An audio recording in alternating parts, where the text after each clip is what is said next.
المغرب اللي يقولون الجزائر أخطر علينا من إسرائيل، والجزائر تهدد وحدتنا الترابية، والجزائر تدعم الجيش الصحراوي، والجزائر واقفة ضدنا في المحافل الإقليمية والدولية. قال لك أخ مغربي، قال أنتم موجهين صواريخكم إلينا، فلماذا تلوموننا إذا طلبنا السند من أمريكا وإسرائيل؟ أريدك ترد على النقاط هذه، لأن برشا مغاربة في الفيسبوك وفي التليفونات هذا هو كلامهم، أن الجزائر هي الخطر الأول عليه.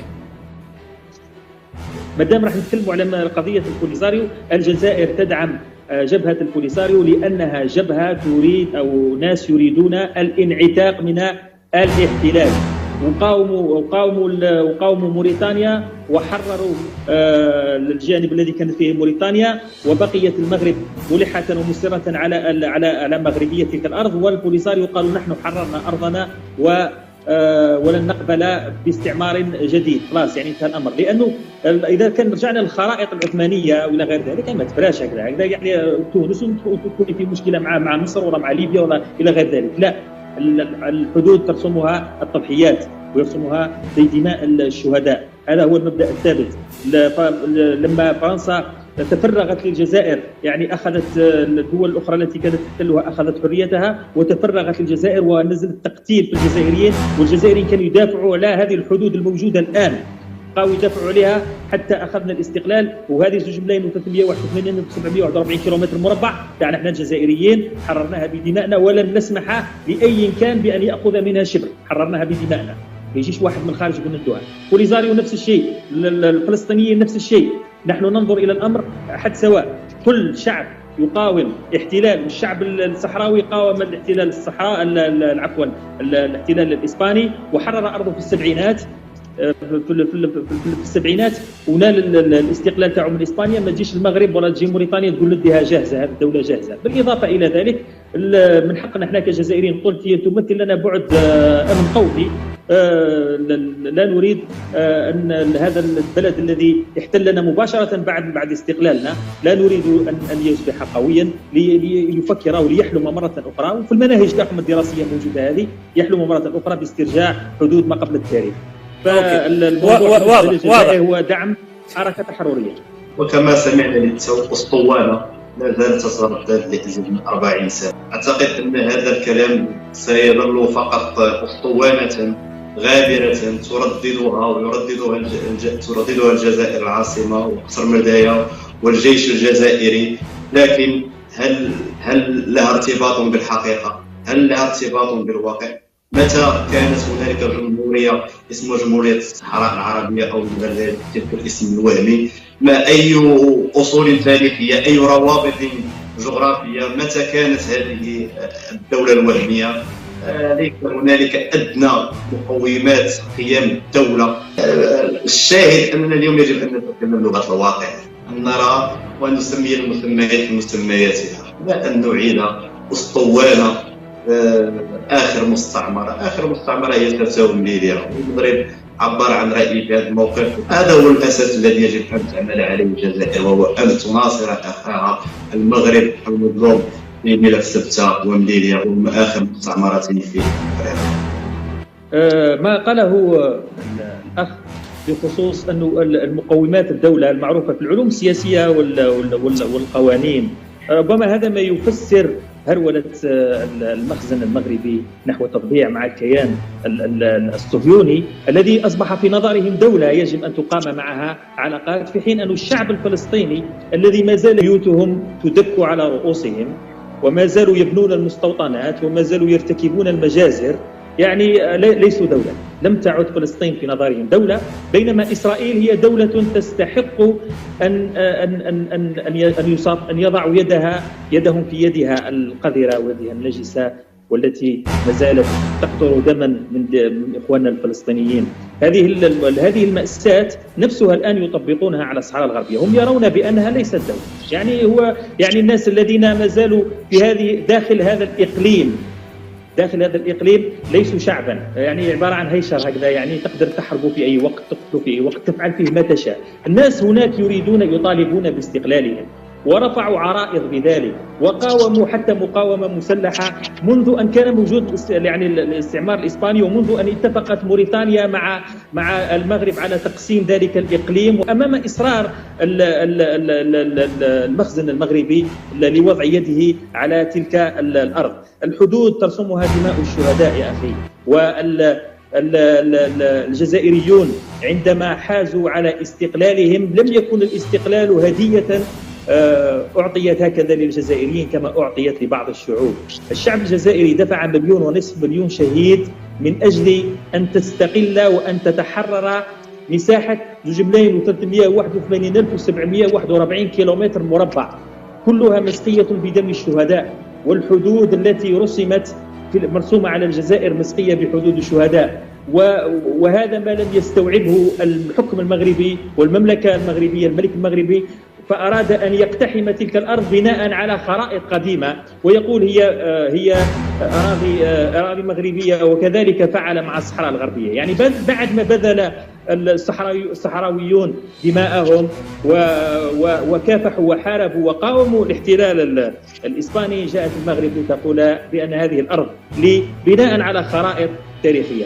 الحدود يرسمها الشهداء، هذه واحدة. ثانيا، الدولة ليست مجرد شعب وسلطة وإقليم، بل هو انتماء مع هذه الأرض، بل هي مقاومة.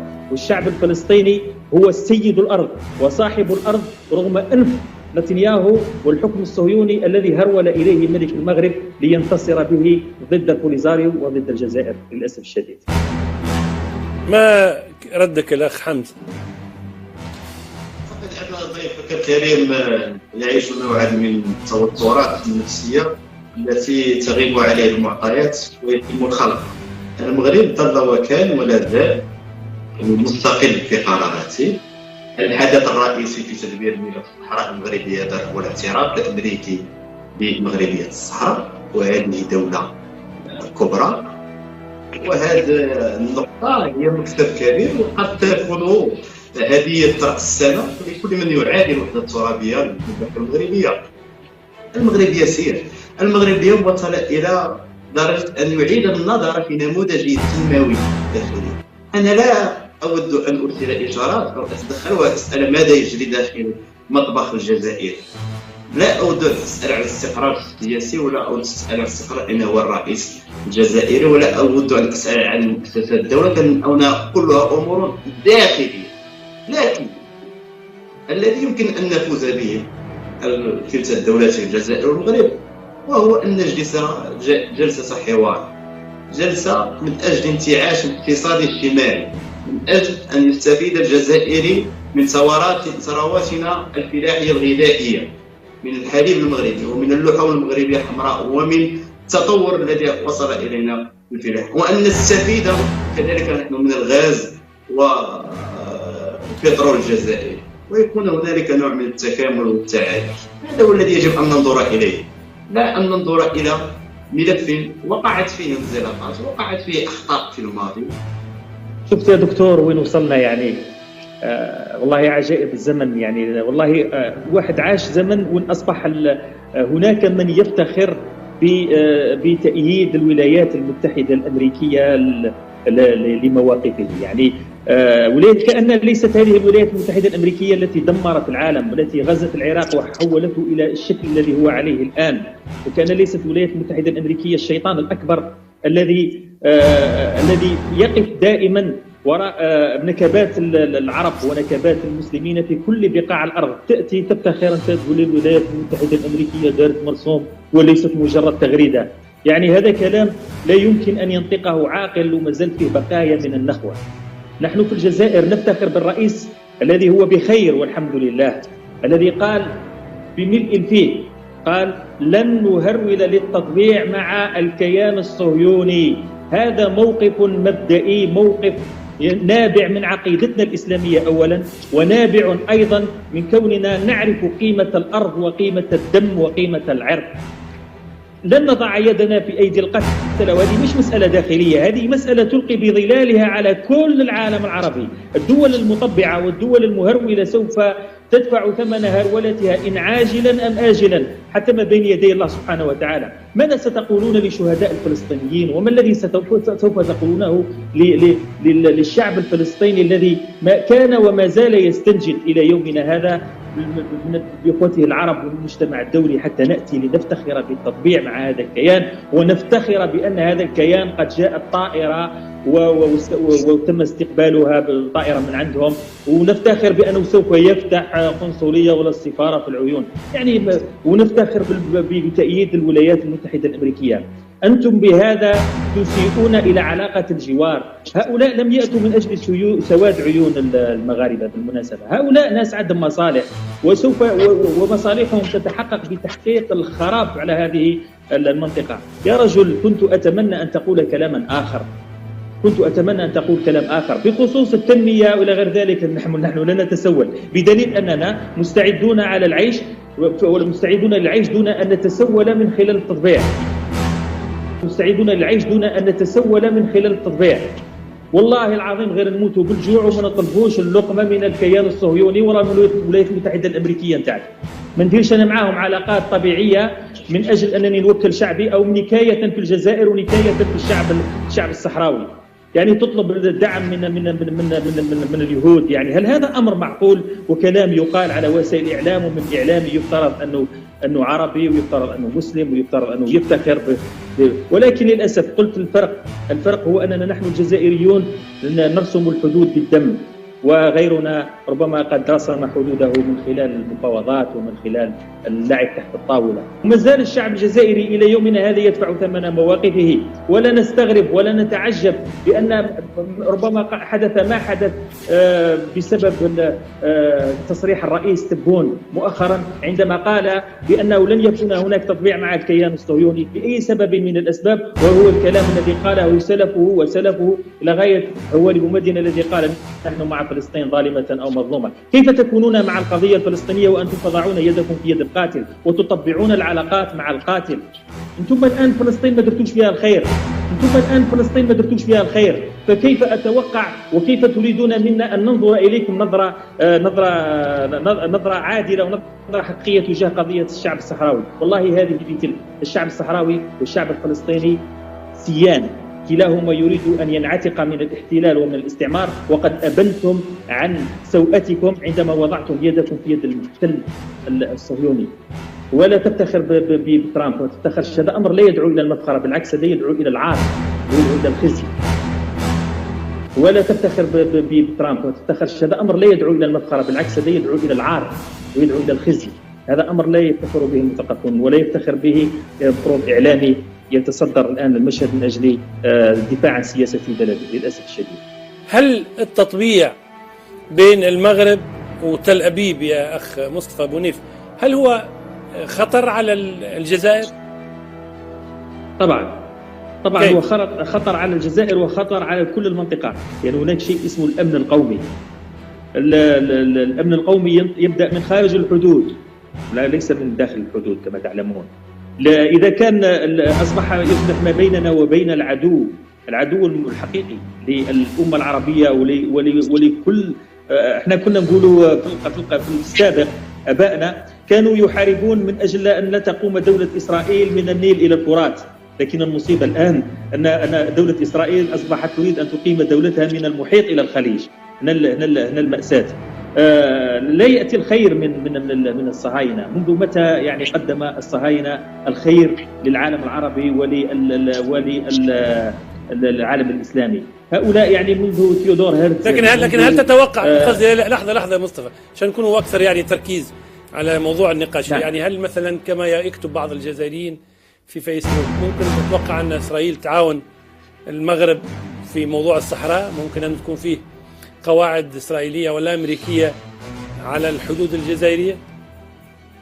نعم بطبيعة الحال. يعني أنا قلت لك هذا التطبيع ليس من أجل سواد عيون المغاربة، ولكن من أجل تخريب المنطقة ككل انطلاقا من المغرب الشقيق. للأسف نعم سوف يستعين بهم المغرب في عدائه للجزائر وفي عدائه للصحراء الغربية ولكل دول المنطقة. نعم، المغرب عندما طبع مع الكيان الصهيوني هو يهدد المنطقة ككل، وأول من سيحترق بها هي المغرب للأسف الشديد، لأن هذا الكيان ماهوش داخل لسواد عيون المغاربة. أكرر هذا الكلام وأقوله، لا يجب أن يصفق ويطبل لحكومة بلده عندما تضع يدها بيد الكيان الصهيوني، وما يقنعش نفسه، ما يحاولش يقنع الناس بأن التطبيع من شأنه أن يكون في خدمة الفلسطينيين. أبدا، ما يخدم الفلسطينيين هو أن ندعم مقاومتهم، هذا هو الصح، هو أن ندعم مقاومتهم، أن ندعم ملفهم في هيئة الأمم، أن ما يديرش يده في القاتل وما يفتخرش أنه دار علاقات مع الكيان الصهيوني، ويجيب عندنا هذا الكيان الصهيوني كي الكلب، هذا الكلب المكلوب يخوفنا به. يجيب عندنا هذا الكيان الصهيوني كي الكلب، هذا الكلب المكلوب يخوفنا به، شاد كلب في يده يقولنا دوك نطلق عليكم هذا الكلب ياكلكم. هذه الصورة الآن، هذه الصورة الحقيقية ما يلزمش نهربوا منها. المغرب لجأ إلى الكيان الصهيوني من أجل قضية الصحراء الغربية، لا أكثر ولا أقل. أعتقد أنه نتأسف باستعمال ذلك الكريم بعض المصطلحات البذيئة والتي أخجل من نفسي من أستمع لها في هذه القناة. لا أبدا، على مصطلحات بذيئة لم أشتم يا أخي، ما شتمتش. أنا تكلمت كلام عادي باللغة العربية، ما أسأت لك، ما سبيتك، ما شتمتك. أنا كي نقول على الكيان الصهيوني كلاب، علاش يديك عليهم الغيرة مثلا؟ كلاب، الكيان الصهيوني كيان تاع كلاب. كلاب، الكيان الصهيوني كيان تاع كلاب، وأفتخر أن أقول هذا.